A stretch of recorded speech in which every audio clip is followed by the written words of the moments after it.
SSC 2024 যারা board পরীক্ষা দিতেছ, তোমাদের বোর্ড পরীক্ষায় বীজগণিত থেকে কোন সৃজনশীলটা আসবে আমরা বাছাইকৃত এখানে সৃজনশীল রাখছি মাত্র 5টা। তোমাদের 8টা বোর্ডে যেন কমন পাও সেই জন্য আমরা বাছাইকৃত 5টা টাইপের সৃজনশীল রাখছি।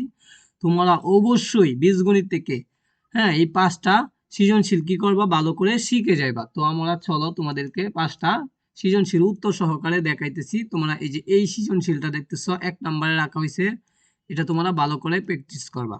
তো যারা এই পিডিএফ গুলো আমাদের থেকে নিতে চাও, পিডিএফ নেওয়ার জন্য আমাদের দেখো হোয়াটসঅ্যাপ নাম্বার গ্রুপ দেওয়া আছে, তোমরা গ্রুপে জয়েন হও, মানে ডেসক্রিপশনে দেখো অথবা অ্যাবাউট অপশনে দেখো, দেখবা পাইবা। ঠিক আছে, এরপরে দেখো একটা সৃজনশীল দেখলাম।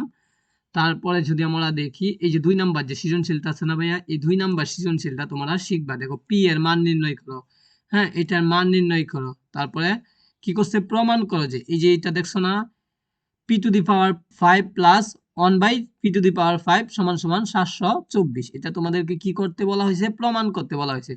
তো প্রমাণ করবা। ঠিক আছে, এই সৃজনশীলটা শিখবা। এরপরে এই সৃজনশীলটাও তোমরা শিখবা। 3 নাম্বার দেখো প্রমাণ করো যে এটা সমান এটা প্রমাণ করতে তোমাকে বলা হয়েছে। এরপরে এটাও তোমরা শিখবা। দেখো তো এরপরে আমরা দেখি 4 নাম্বার সৃজনশীলটা কোনটা রাখা হয়েছে, 4 নাম্বারে রাখা হয়েছে। তো এখানে আরেকটা ভাগ করে আমি 4 নাম্বারে এটা রাখছি। ঠিক আছে, তোমরা এটাও শিখবা, এটা বীজগণিত থেকে। ঠিক আছে, তো বীজগণিত থেকে এটাও শিখবা। এরপরে শিখবা হলো এই যে এটা শিখবা। ঠিক আছে, তো হলো 5টা হলো, 2টা 3টা 5টা হলো। ঠিক আছে, তো মাত্র এই 5টা সৃজনশীল তোমরা করবা এবং এই সৃজনশীলটা সহ 6টা সৃজনশীল তোমরা জাস্ট কি করবা, সুন্দর করে শেষ করবা। তো আমি এক নজরে আরেকবার দেখাই নেই, 6টা সৃজনশীল তোমরা যদি করে যাও ইনশাআল্লাহ তোমরা কি পাইবা, বোর্ড পরীক্ষাতে এই 6টা সৃজনশীল থেকে কমন পাইবা।